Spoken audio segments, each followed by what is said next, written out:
ایک ملنگ درویش بارش کے پانی میں عشق و مستی سے لبریز چلا جا رہا تھا کہ اس درویش نے ایک مٹھائی فروش کو دیکھا جو ایک کڑھائی میں گرما گرم دودھ ابال رہا تھا۔ تو موسم کی مناسبت سے دوسری کڑھائی میں گرما گرم جلیبیاں تیار کر رہا تھا۔ ملنگ کچھ لمحوں کے لیے وہاں رک گیا۔ شاید بھوک کا احساس تھا یا موسم کا اثر تھا۔ ملنگ حلوائی کی بھٹی کو بڑے غور سے دیکھنے لگا۔ ملنگ کچھ کھانا چاہتا تھا، لیکن ملنگ کی جیب ہی نہیں تھی تو پیسے بھلا کیا ہوتے۔ ملنگ چند لمحے بھٹی سے ہاتھ سینکنے کے بعد چلا ہی چاہتا تھا کہ نیک دل حلوائی سے رہا نہ گیا اور ایک پیالہ گرما گرم دودھ اور چند جلیبیاں ملنگ کو پیش کر دی۔ ملنگ نے گرما گرم جلیبیاں گرما گرم دودھ کے ساتھ نوش کی اور پھر ہاتھوں کو اوپر کی جانب اٹھا کر حلوائی کو دعا دیتا ہوا آگے چل دیا۔ ملنگ کا پیٹ بھر چکا تھا۔ دنیا کے غموں سے بے پرواہ وہ پھر ایک نئے جوش سے بارش کے گدلے پانی کے چھینٹے اڑاتا چلا جا رہا تھا۔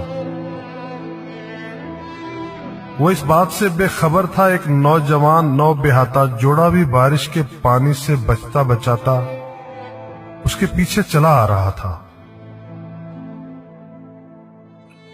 یک بارگی اس ملنگ نے بارش کے گدلے پانی میں اس زور سے پاؤں مارا کہ پانی اڑتا ہوا سیدھا پیچھے آنے والے نوجوان عورت کے کپڑوں کو بھگو گیا۔ اس کا قیمتی لباس کیچڑ سے لت پت ہو گیا۔ اس کے ساتھی نوجوان سے یہ بات برداشت نہیں ہوئی، لہذا وہ آستین چڑھا کر آگے بڑھا اور اس ملنگ کو گریبان سے پکڑ کر کہنے لگا، کیا اندھا ہے؟ تجھے نظر نہیں آتا؟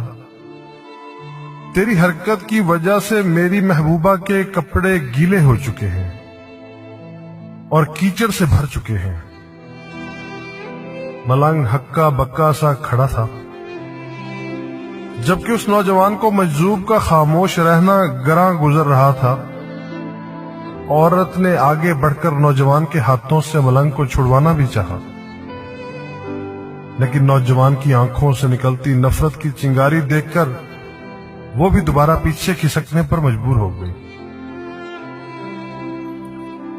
راہ چلتے راہگیر بھی بے حسی سے یہ تمام منظر دیکھ رہے تھے، لیکن نوجوان کے غصے کو دیکھ کر کسی میں ہمت نہ ہوئی کہ اسے روک پاتے، اور بالآخر طاقت کے نشے سے چور اس نوجوان نے ایک زوردار تھپڑ اس ملنگ کے چہرے پر جڑ دیا۔